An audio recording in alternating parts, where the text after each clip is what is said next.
Hey guys, welcome back to All Things Knives. It's your host Fletcher, and today we have a little battle going on. We have versus. We have S30v versus S45vn. The newcomer, the new kid on the block, so to say. Well, relatively new kid on the block. S30v has been around for 20 some years, about. Personally, I like both of these steels, and I think they perform their jobs relatively well. I think before we get into talking how we normally do on versus, I'm going to set these off to the side. I know some of you will probably hate this, but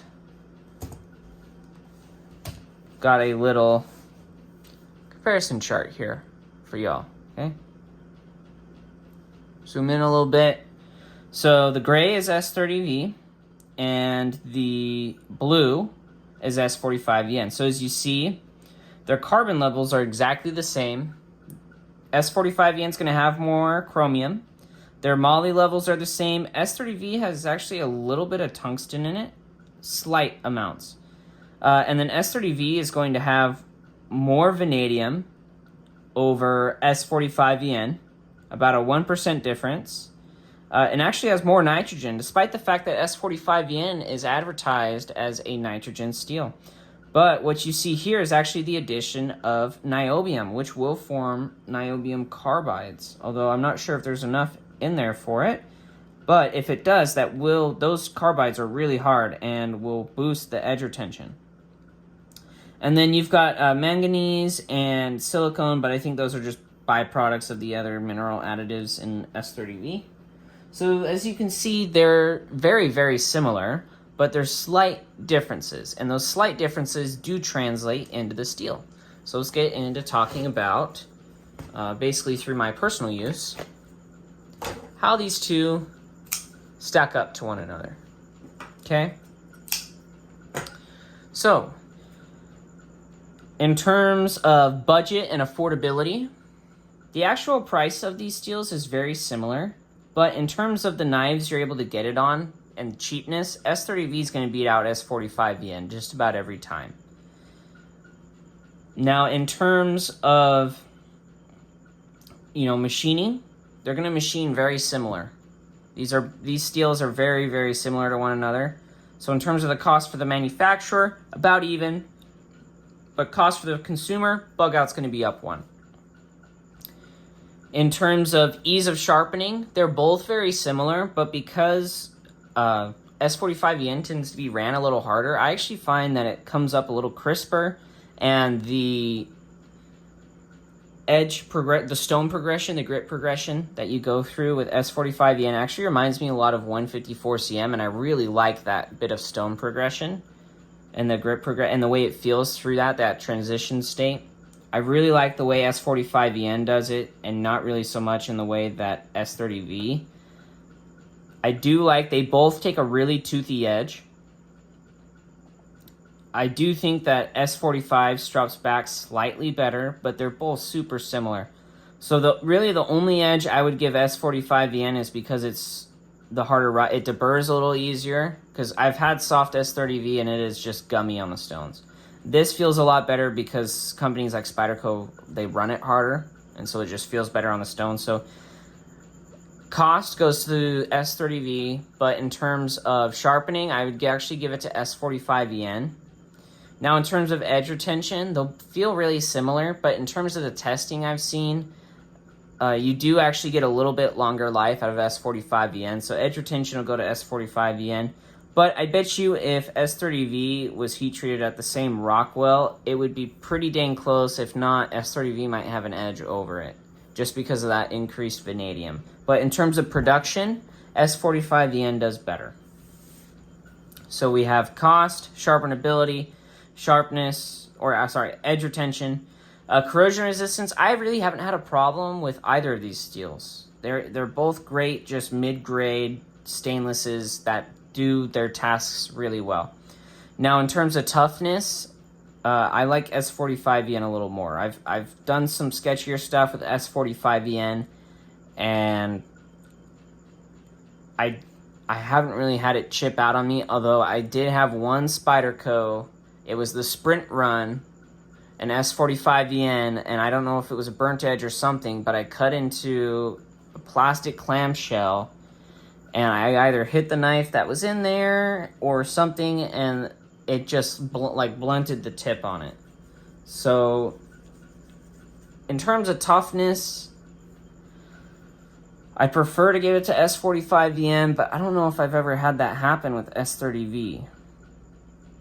But I have seen plenty of S30v knives chipped up way more than the S45vn. But when I take into account the people I've sold the S30v to, I'm probably going to have to give it a tie. I've seen testing to where S45vn actually does a little bit better. But it does also have increased chromium. So in terms of corrosion resistance, S45vn will win. In terms of toughness, I think it's going to be about a tie, although it's kind of a hard one to call. I'm going to call it a tie for now. It's a tie for now.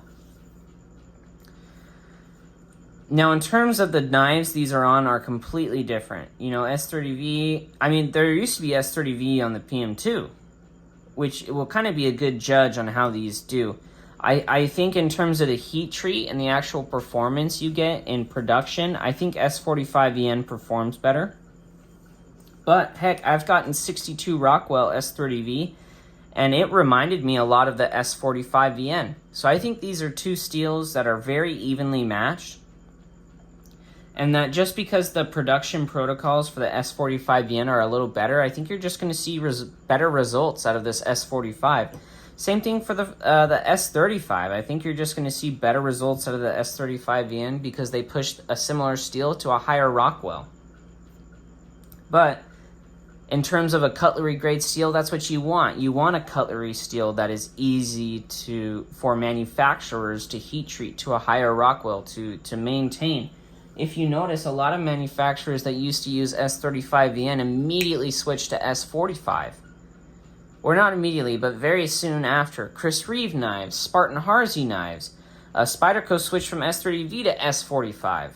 It really is, in my opinion, an improvement over S30v because, similar toughness, better edge retention in production knives, better corrosion resistance, and better sharpenability. Which, when you're looking at a knife, that's really what matters. And the edge it takes is super toothy. Both of these knives take a super nice, crisp, toothy edge that just does well. Now I will say S45vn, when it gets kind of polished out, holds its edge, I would say, a little bit better than the S30v, but really the only steel I found that polishes out in the S30v, in the S30 family, that when you polish it, is S35vn. So these really, I recommend both of these steels as everyday carry steels just because they're good, balanced steels. In my opinion, though, because this is a versus, it does a fight to the death, right? I personally would pick up S45vn 100% of the time. I like the edges it takes. I like the way it sharpens. I like the way it maintains. I never have any qualms about S45 as an everyday carry stainless. I think it should actually replace 20CV as like the go-to everyday carry stainless. That or something like MagnaCut. And, everyone's freaking out about MagnaCut, but think about this. S45vn only cuts like 40 feet less at like 61 to 62 Rockwell, right? And if we're thinking about it, if everyone's making a mad rush for MagnaCut, this will be a good option, because if supply is low, demand's high, cost might be higher on a steel like that. I don't know. I love my S45 on all my knives, and they just perform. So if I had to pick between the two, S45, just because you get that little bit of boost over the other one, but they both perform well. But ultimately, S45 wins in my book. I love it. I always like picking up my PM2 or my Para 3 or my Sabenza that it's in S45, and I like that it's replaced S35. I like that it's replaced it because, in my opinion, I think this is the superior steel in the family. Not just because it's the new edition, but because of what they did. I think it evens the steel out even more and makes it makes it better at what the steel was designed for, which is to be a well-balanced EDC steel. Thank you guys so much for watching. Turn on your notification bell so you get notifications for the videos. Like, comment, share, subscribe. Let me know which you would pick between S45vn and S30v, and let me know why.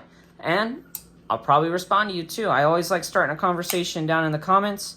But most importantly, guys, don't you ever, ever forget to stay sharp.